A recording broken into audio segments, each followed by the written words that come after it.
Em poucas palavras. Um olhar sobre o mundo, a vida e a sociedade, à luz da Palavra de Deus, com Augustus Nicodemos. Começamos agora mais uma edição do programa Em Poucas Palavras de hoje. Olá, você que nos acompanha. Eu sou Natsa Matias, apresentador do programa, juntamente comigo, pastor Augustus Nicodemos. Como vai, pastor? Como vai, Natsa? Prazer estar de volta contigo aí, nesse programa de poucas palavras, mas com certeza de muitas bênçãos aí para a nossa audiência. Certamente.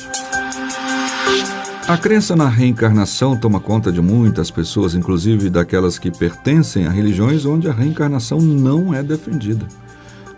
E os defensores dizem que as pessoas estão num ciclo constante de morte e renascimento, melhor ou pior, dependendo de como viveu as suas vidas anteriores.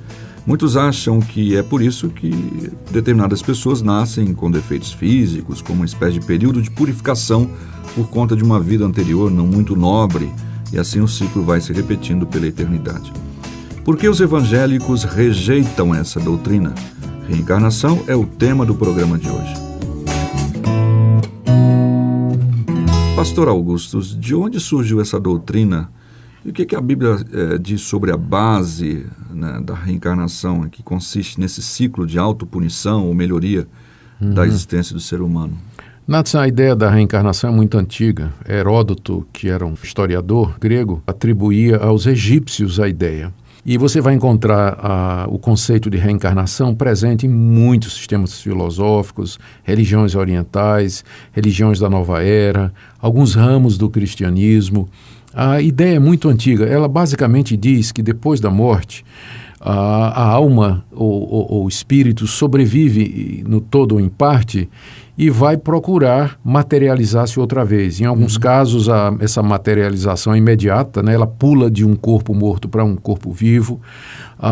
Em outros ramos, a ideia é de que ela aguarda um tempo e depois ela nasce com uma nova vida, uma criança que nasce. Em algumas outras religiões panteístas, a alma ela pode entrar numa árvore, num animal, numa pedra, enfim. A ideia é que a alma é imortal, né? Ela não perece, ela vai adquirindo formas, vai mudando de casulo, né? E isso tudo num processo de autopunição, purificação, anulação do karma. As ideias são muito contraditórias porque realmente a ideia da reencarnação ela é muito vasta, não é? Adotada e querida por muitas ideologias, filosofias e religiões. Pensando mais no lado do cristianismo, é o espiritismo kardecista, que é relativamente recente, que mais trouxe a ideia da reencarnação, argumentando que encontraria fundamentação na Bíblia.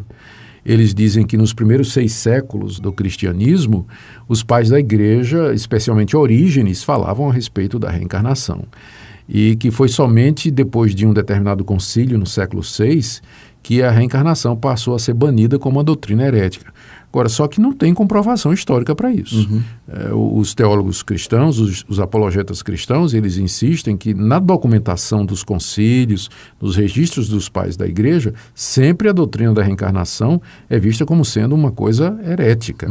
Não é? E o fato de que Orígenes podia ter pensado nisso não quer dizer nada, porque Orígenes acreditava até que o diabo ia ser salvo, né? Ele tinha um monte de ideias erradas. Não é?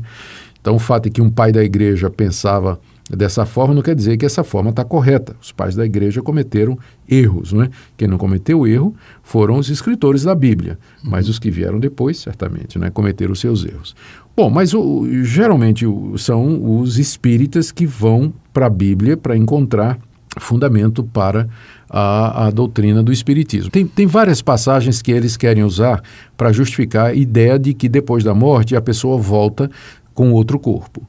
A primeira passagem é aquela passagem nos Evangelhos em que Jesus se refere a João Batista dizendo que ele é Elias. Ele diz assim, vocês querem saber que é João Batista? Esse é Elias, aquele que haveria de vir. A que é que Jesus está se referindo?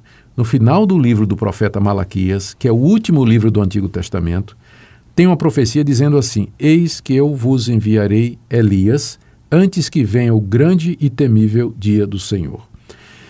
Só que Elias já tinha morrido fazia bastante tempo, não é?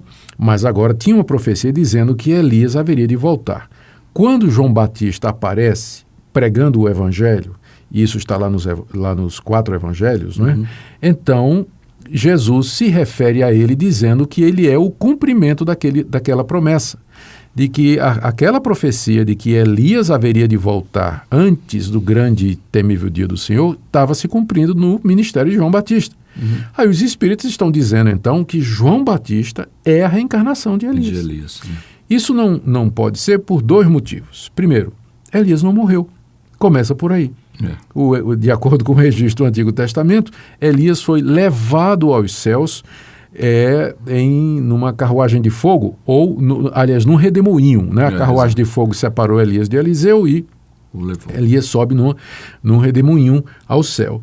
Ora, se a alma do morto volta no corpo de alguém, então não pode ser, João Batista não pode ser a reencarnação de Elias, porque Elias não morreu. Segunda coisa, a palavra de Jesus, de que João Batista é Elias, é no sentido de que o ministério de João Batista era similar ao ministério de Elias, porque Elias pregou contra o baalismo. Elias foi um reformador, chamou o povo de Israel ao arrependimento, e João Batista fez a mesma coisa. A mensagem de João Batista é: arrependei-vos, porque é chegado o reino dos céus. Com a mesma veemência. Com a mesma veemência e a mesma roupa. João Batista vestia peles de camelo e comia gafanhotos e mel silvestre, que era também a dieta de Elias. Então, essa passagem está longe de provar que João Batista era a reencarnação de Elias. E tem mais um argumento. Mais adiante, quando Jesus está no alto do monte com seus discípulos e ele é transfigurado, quem é que aparece ao lado dele? Elias e Moisés. Se Elias tivesse voltado na pessoa de João Batista, ele não teria aparecido ali ao lado de Moisés no Monte da Transfiguração, ao lado de Jesus Cristo. Então essa passagem não prova absolutamente nada da reencarnação. Outra passagem que o Espiritismo usa para defender a reencarnação é aquela passagem que Jesus diz a Nicodemos, não o Augustus, né? Mas o Nicodemos, rabino de Israel. Não é tão velho assim. Não é tão velho assim, não tem essa idade toda. Quando ele diz assim: é necessário que você nasça de novo. Quem não nascer de novo não pode ver o reino de Deus. E os espíritas, então, vão dizer que esse novo nascimento é você, depois da morte, voltar num outro corpo. Você nasce uma segunda vez, não é? Mas é claro que Jesus estava significando o nascimento espiritual, o renascimento, ou aquilo que a gente chama de conversão. A prova é que logo nos versículos seguintes, Jesus diz assim: quem não nascer da água e do Espírito. A água ali representando a palavra de Deus e o Espírito aquele que vai usar a palavra para essa transformação interior que acontece durante essa vida. O novo nascimento não é nascer de novo uma segunda vez, entrar no ventre da mãe e voltar a nascer, como inclusive Nicodemos pensou. Ele levantou essa questão. Levantou essa questão. Mas é um renascimento espiritual, a conversão, o arrependimento e mudança de vida. Bom, então, resumindo, não há fundamentação bíblica nenhuma para a doutrina da reencarnação. Agora vamos ver o que é que a Bíblia diz que acontece depois da morte. Exato. A Bíblia diz que depois da morte segue-se o juízo. Hebreus capítulo 9, verso 27, aos homens está ordenado morrer uma só vez e depois disso segue-se o juízo. Então a gente só vai morrer uma vez e depois disso vem o juízo de Deus. Estaremos na presença de Deus, céu ou inferno. Mesma coisa na história que Jesus contou do rico e Lázaro. Os dois morreram, um foi para o céu, outro para o inferno. O rico no inferno queria, vendo o céu, que Lázaro fosse para a casa dos seus irmãos ainda vivos, para pregar o evangelho para eles, para que não viesse para esse lugar de tormento. Mas aí Jesus explicou que era impossível que aqueles que já morreram voltassem à terra para cumprir alguma missão. Exato. Tá? E a palavra que Jesus Cristo disse ao ladrão na cruz, está lá no Evangelho de Lucas, capítulo 23. Estavam para morrer, dali alguns minutos, Jesus e o ladrão haveriam de morrer. E Jesus disse: hoje estarás comigo no paraíso. Ou seja, ele deu um destino final e certo para o ladrão. Depois da morte, ele iria direto para o paraíso. Não tinha isso de voltar, ficar vagando, esperando a oportunidade de reencarnar. Melhorar e tudo. Então, querido ouvinte, não se iluda com o pensamento de que você um dia vai reencarnar. Depois da morte segue-se o juízo. E onde você vai passar a eternidade, você define aqui e agora. Se você se arrepender dos seus pecados, crer no Senhor Jesus como seu Senhor e Salvador, você tem a vida eterna, você tem perdão de pecados e depois da morte, a sua alma se encontrará com o Senhor Jesus e entrará na vida eterna, no gozo eterno.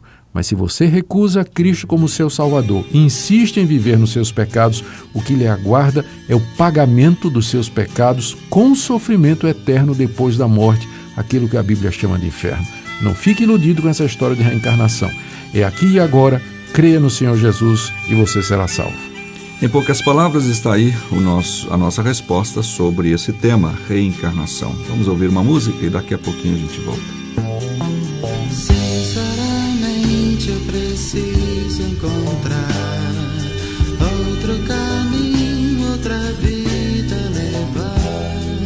Sinto que existe um motivo melhor para viver. Por que lutar sem iludir, só amar?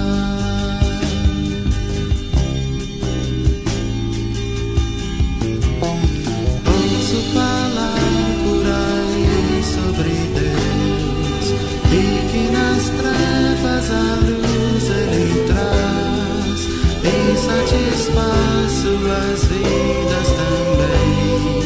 Buscam o bem, gozam a paz, têm um motivo pra crer. Vão correndo pra Deus, vão correndo pra Deus, esperando um caminho melhor, esperando um caminho melhor.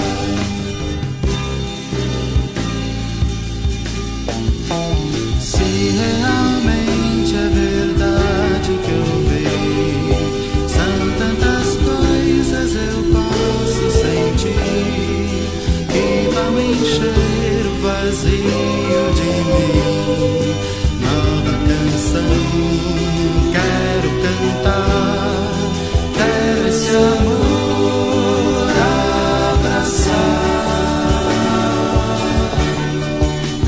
Vou correndo pra Deus, vou correndo pra Deus, certamente o caminho melhor, certamente o caminho melhor, certamente o caminho, certamente o caminho melhor.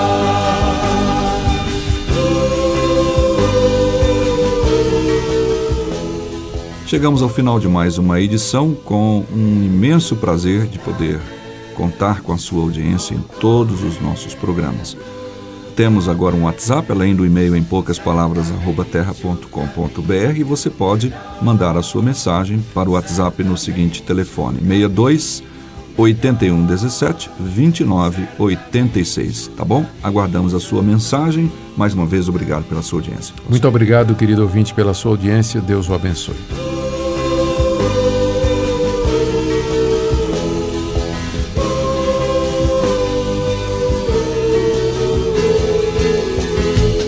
Se você deseja saber mais sobre esse e outros assuntos à luz da Palavra de Deus, domingo às 9 da manhã ou às 7 da noite. Será um prazer conhecê-lo pessoalmente. Primeira Igreja Presbiteriana de Goiânia, Rua 68, esquina com 71 Centro. Fone 3213-3320. www.pipg.org.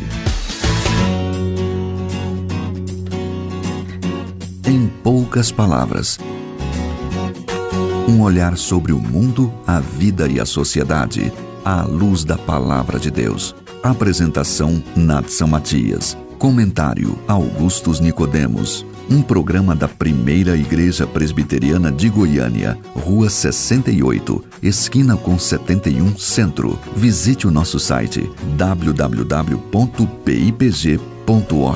Apoio Seminário Presbiteriano Brasil Central, Goiânia.